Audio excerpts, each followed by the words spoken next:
এই 16 দিন আমার বউ বাচ্চা স্কুলে যেতে পারে নাই। এই 16 দিন আমি সূর্যের আলো দেখি নাই, সামনে আসি নাই, বারান্দায় আসি নাই।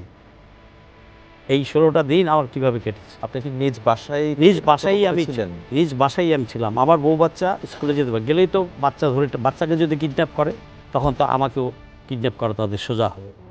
তো স্বাভাবিকভাবেই এই তারপরে যখন তারপরে আস্তে আস্তে চলতে থাকলো। 43 দিন হাসিন গুম ছিল। ওর ডিফেন্সিভ উইটনেস আমি ছিলাম। লগ এরিয়া হেডকোয়ার্টার থেকে চিঠি দিল, আমি ওর পক্ষে সাক্ষী হিসেবে গেলাম কোর্টে। আমাকে 41টা কোশ্চেন করলো প্রসিকিউটর, তারপর কোর্ট এবং হাসিন। কোনো কোশ্চেনই তারা প্রমাণ করতে পারেনি যে হাসিন দোষী। এছাড়াও যে পরে শুনেছি যে অন্যান্য সাক্ষী যারা এসছে, নির্দোষ একটা অফিসারকে, একটা দেশপ্রেমিক অফিসারকে তারা গায়ের জোরে রায় দিয়ে আন্ডার ডিকটেশন রায় দিয়ে। আপনি ওই অবস্থার মধ্যে তখন নিজের বাসায় থাকাটা কি সেফ মনে করেছেন? তখন আপনাদের আত্মীয় স্বজন, বন্ধু বান্ধব, ওই সময় আমি বাইরে ছিলাম।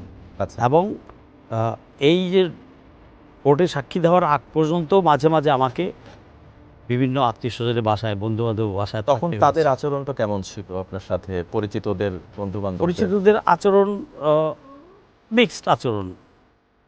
এখন আপনি অনেক পরিচিত ব্যক্তি সাহস করেনি আমাকে শেল্টার দেওয়ার, আবার যাদের কাছে আশা করিনি তাদের কাছে আমি ভালো ব্যবহার পেয়েছি, আশ্রয় পেয়েছি।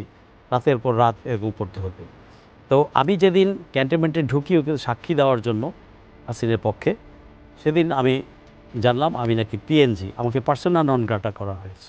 আমি অবাঞ্ছিত ব্যক্তি ক্যান্টনমেন্টে। আমার আগে পিছে ভিআইপি এসকর্ট লাগানো হলো, 2-3টা গাড়ি আগে, হোন্ডা আগে, পিছনে। থার্ড গেট থেকে, জাহাঙ্গীর গেট থেকে আমাকে সিএমডিটি পর্যন্ত, যেখানে কোর্ট বসেছে, নিয়ে যাওয়া হলো। আবার কিসের সেবা ফেরত দেওয়া হলো। ব্রিগেডিয়ার GM কামরুল, 6 লং কোর্সের অফিসার, উনি ছিলেন FGCনের প্রেসিডেন্ট। বহন করা রায় দিয়ে দিয়েছে। বলতে পেরেছেন বা এই কথাগুলো মধ্যে দিয়ে যাচ্ছেন, এই যে কঠিন সময়গুলোর মধ্যে দিয়ে দিচ্ছে, কাকে বলবো? পুরো দেশের মানুষই তো আতঙ্কিত, কলিগরা আতঙ্কিত। আমার ফোন ধরতো না। আমার জুনিয়ররা আমার অধীনে চাকরি করেছে, ওরাও ফোন ধর। আমি বুঝি যে ওরা স্বাভাবিক চাকরি করছে, তো বন্ধুবান্ধব, ব্যাচমেট, ইভেন রিটায়ার্ড লোকজনও ফোন ধরতো না। তো তখন অনুভূতিটা কি হতো আসলে, যে এত বছর আসলে করেছেন, দেশের জন্য কাজ করেছেন, এত কাছের মানুষগুলা,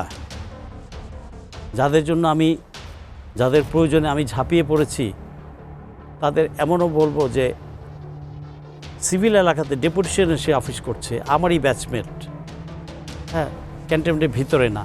আমার আরেক বন্ধু আমাকে নিয়ে গেছে, আমি যেতে চাইনি।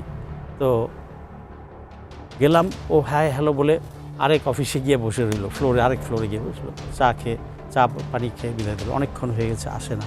আমি তো বুঝতে পারছি যে আমার প্রেজেন্সটা তাদের কাম্য না। তো ফিরে নিচে আসলাম, তারপরে তার সাথে ওই বন্ধু কথা বলল।